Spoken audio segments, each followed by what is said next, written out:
Hi, welcome to Coaching in a Cuppa, where we have conversations about coaching with other coaches.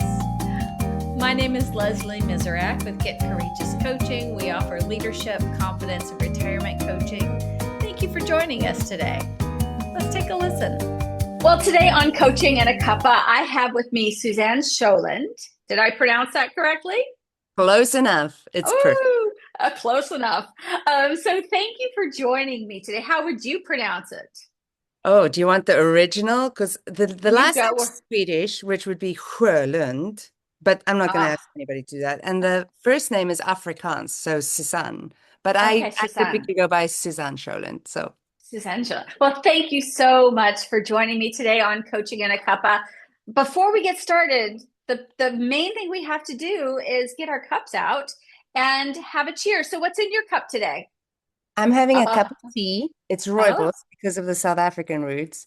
And my ah, cup says, welcome to the shit show. yes, That's okay. We're all adults here.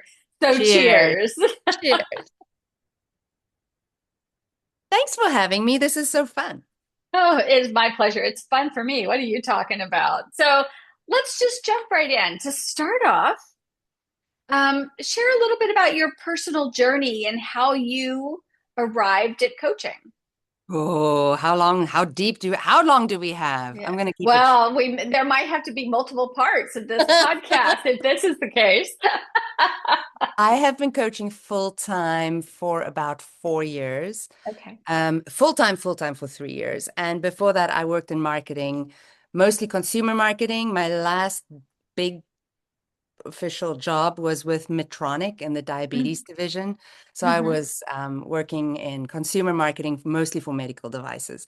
And I got completely burnt out to such a level that I ended up in hospital with an infection in my descending colon 5 days after my last day on my last job. And I just got the wake up call that something needed to change.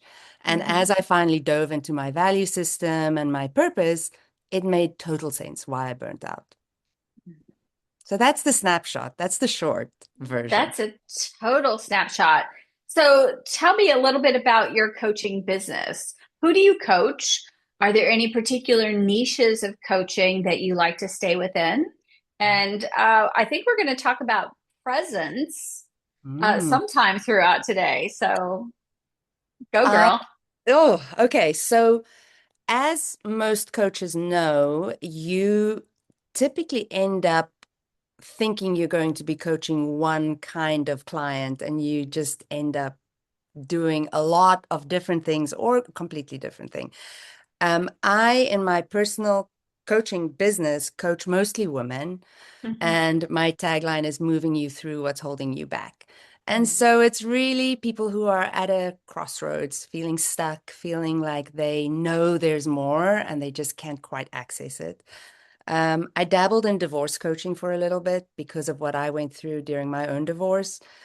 And the thing that I would bring to a divorce situation is pretty much what I bring to any other situation. It's an opportunity to be seen, be heard, have judgment suspended, and just be shown that the world is your oyster and anything is possible if you have somebody in your corner who can hold you accountable and cheer you on.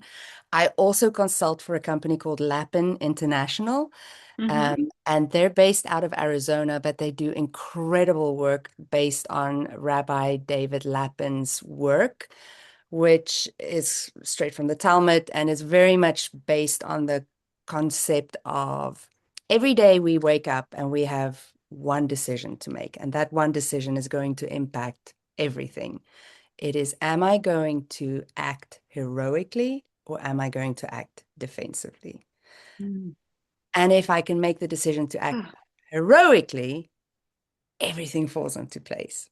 And so we work with leaders, mostly in larger organizations, to develop them on a personal level so that they can impact their teams, so that teams can impact their organizations, and we can change the world. Wow. Yeah. That's a heavy, heavy question, is it not? It's so heavy. And as I'm ending it, I'm like, I also do pharmacy. I work for a company called the Happy Farm D, We help pharmacists find new purpose in their roles and find new roles and network and give them skills. So I've kind of built up this portfolio of clients that keep me really busy and keep my heart really full. How do you, first of all, thank you for sharing all that. How do you weave all those together? Is there a common element that you're seeing in all really kind of four of those places, all of those places? It's the same element that I teach my kids. I have 11-year-old twin boys, Oh, and fun. oh gosh, they keep me on my toes. But what I teach them is pretty much how I approach all my coaching clients. Kindness. What is the kind thing to do? Mm. What is the kind way to be? What does somebody need from me that is going to make them feel kindness from me? If we can show up with that, everything becomes possible. And I don't know if that's quite the right answer, but that's the word that came up for me. Kindness. Hey, if it is your answer, it is the right answer, I right? love There's it. no wrong answers. This is Yeah. one of those judgment-free zones, no matter what your coffee cup says, right? I- Or your Oh, well, teacup. that's true. My teacup.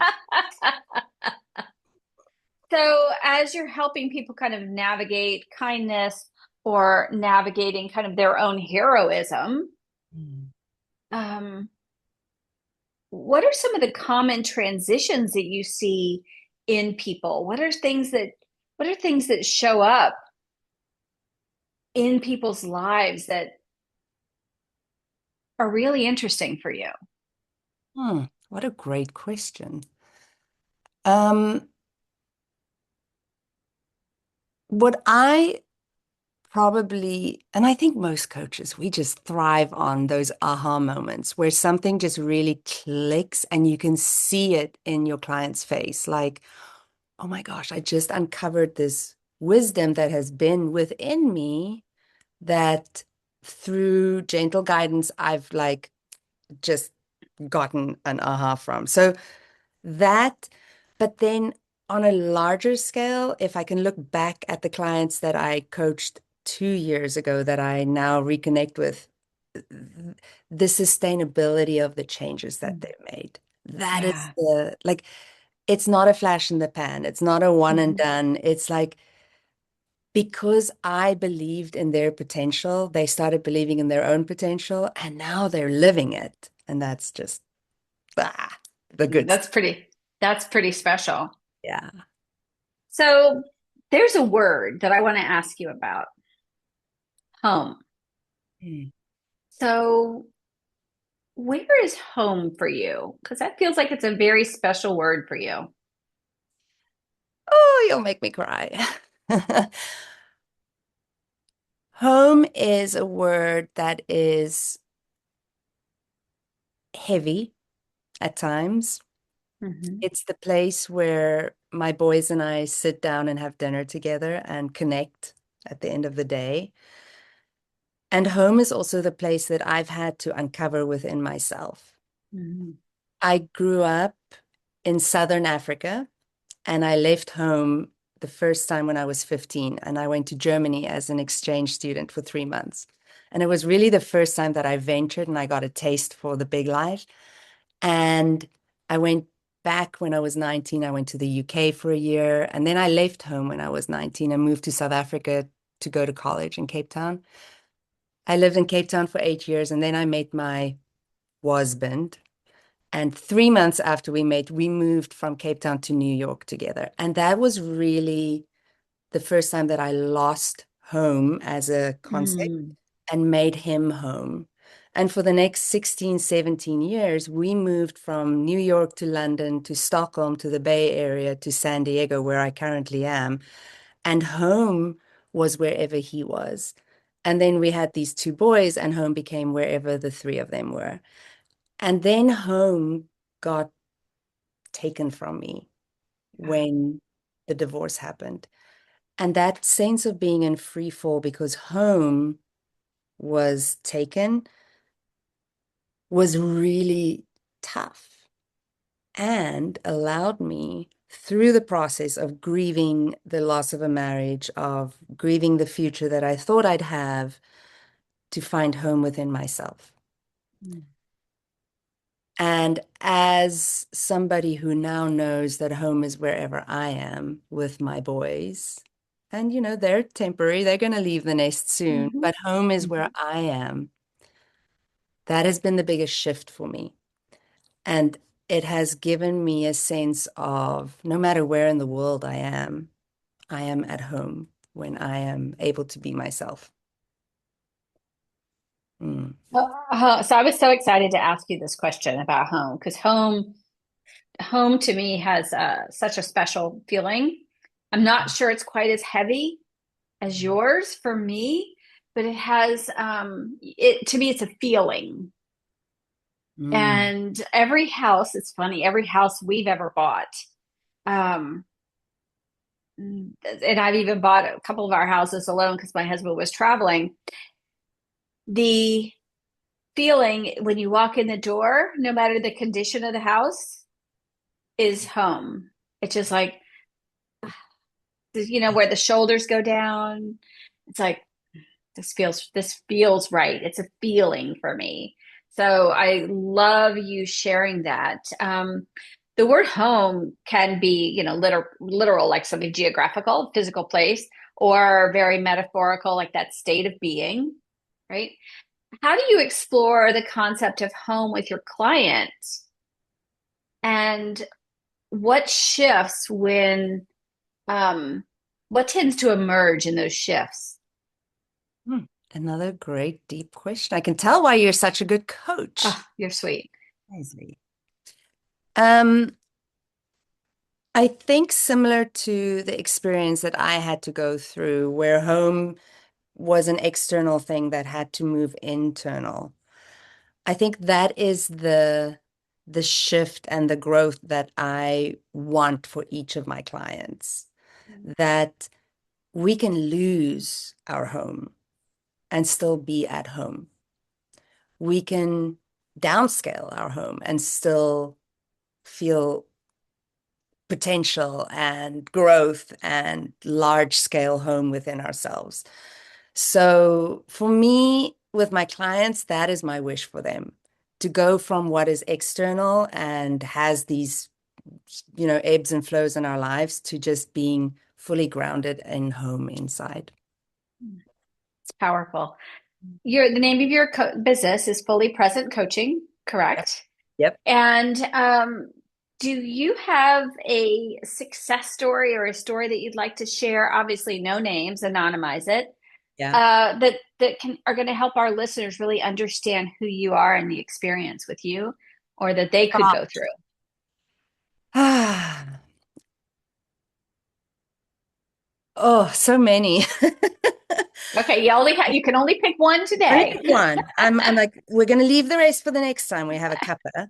Um, the one client that comes to mind is a client who has had tremendous challenges in being authentically true to themselves because they grew up in a really religious home Mm.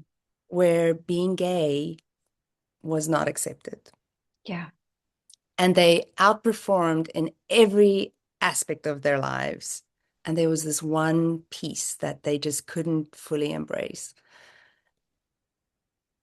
And part of why I call my company Fully Present Coaching is because what is more important, what is a bigger gift than being fully, fully present with somebody, seeing Mhm. them, feeling their pain, giving them a safe space in which to explore that which is difficult.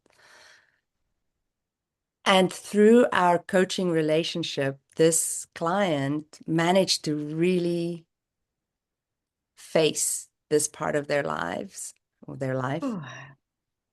And to such an extent that it allowed them to mend a relationship with a parent, which had been such a source of pain and suffering. Mhm. I'm sure. And eventually got to introduce their partner to this parent. And it was like the most juicy, delicious moment of joy of just, yes, yes, yes. Again, of coming home literally coming home as all of who you are with your partner to the parents who love you. And I think the breakthrough moment in that whole experience was what this client perceived as they're judging me for something I'm not choosing was, what if the judgment is not judgment but fear?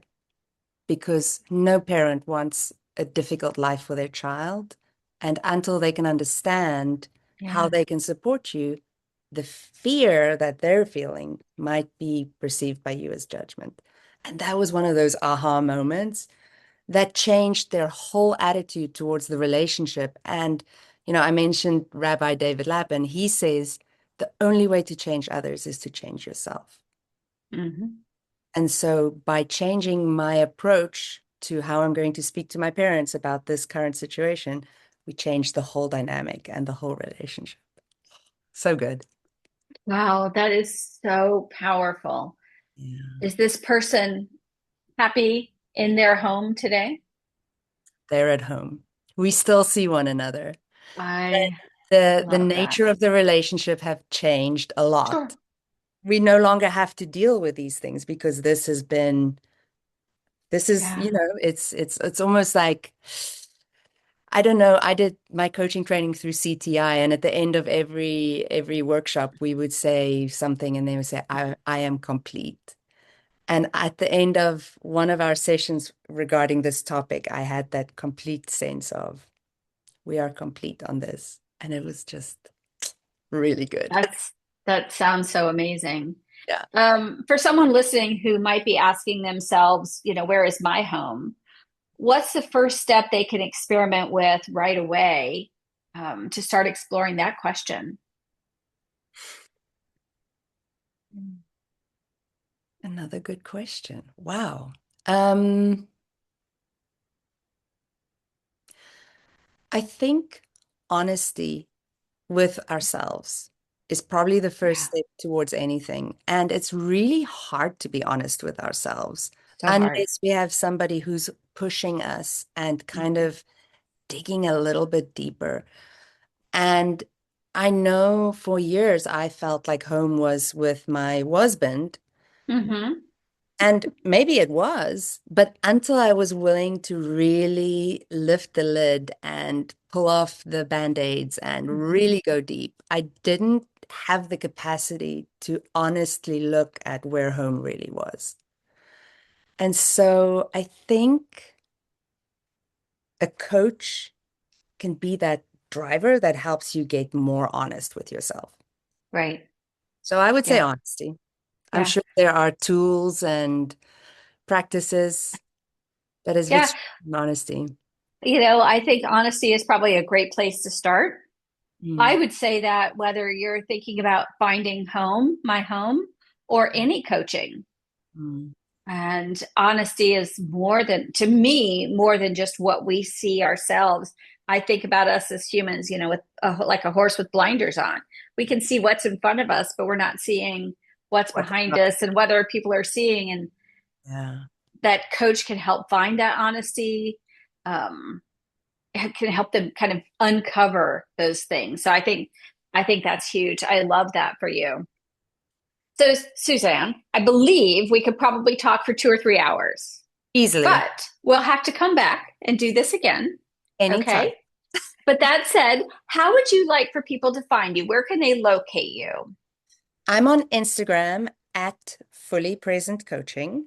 Mm-hmm. They can email me, Suzanne, spelled Susan, which Mm-hmm. is kind of SUSAN at fullypresentcoaching.com. I'm on LinkedIn, and my website is www.fullypresentcoaching.com.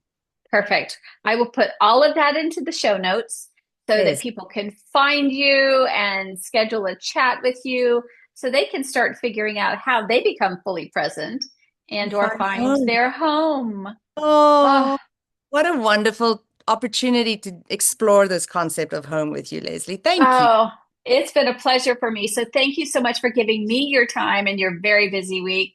And it is a pleasure. We'll be in touch, and cheers to you, my new friend. Cheers, my friend. Cheers. Thank you so much for joining us today for Coaching in a Cuppa. We hope you enjoyed this conversation. You can listen to other coaching conversations at getcourageous.com/cuppa. Have a great day.